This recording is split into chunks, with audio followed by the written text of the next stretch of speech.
MI is not a rigid recipe, but rather a style and skill set for connecting with athletes and helping them thrive. Athletes teach you about what is most helpful to them. In the end, it's up to you to try things out in practice.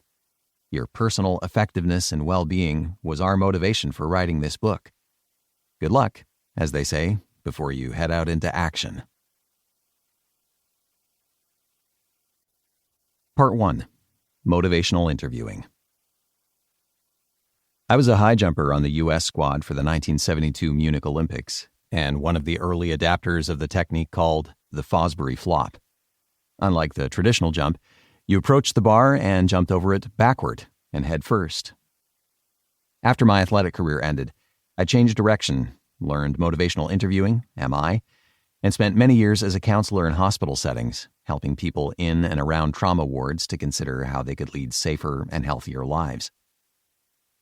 The flop and MI have a lot in common.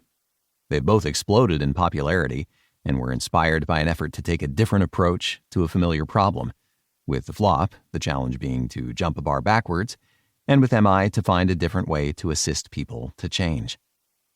Then there's a more direct link between them. MI can help someone to learn the flop.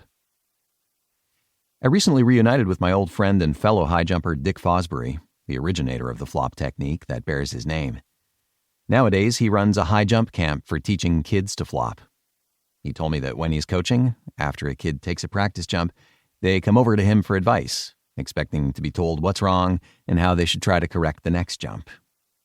But instead, the first thing he asks them is, "What did you notice about the jump you just took?"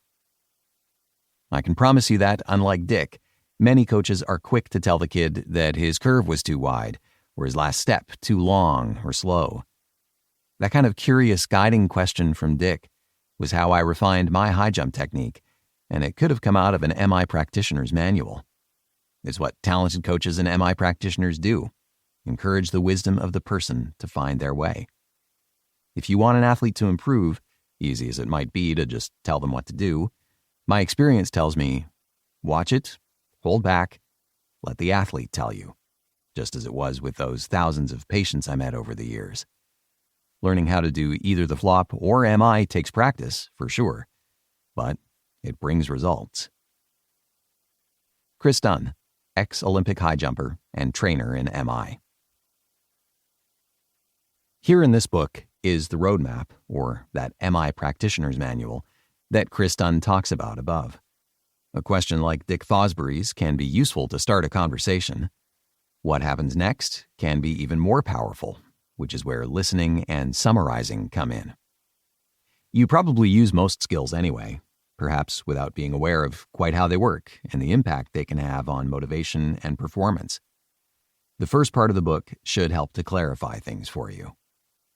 Part 1, and the chapters to follow, will give you a solid feel for the power of conversation to change lives and build excellence. We start by diving into sporting conversations and how MI can help to improve them, Chapter 1. Then we address, in turn, each of the following: your attitude and mindset, Chapter 2, the method and skills involved, Chapters 3 and 4, and finally, 2 special topics, affirmation, Chapter 5, and resistance, Chapter 6, both of which are designed to help you improve your ability to get the best out of the athletes you work with, even in difficult circumstances.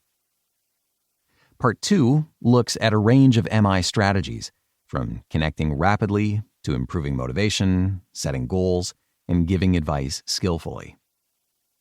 Part 3 turns to wider challenges, like how to use MI to build teamwork, to improve well-being and lifestyle, to support athletes from poor communities, and to improve the culture of a team. Take note of Part 4, where we have placed some short summaries of key topics that you might like to keep handy as you learn the skills involved. These summaries can also be found in the supplemental PDF. At the end of each chapter, we list some questions to consider that we might have raised were we on a training course with you, designed to stretch your thinking and improve your competence. Chapter 1. A Different Approach. It's about the person. Technicals and tacticals follow that. Nick Levitt, soccer coach.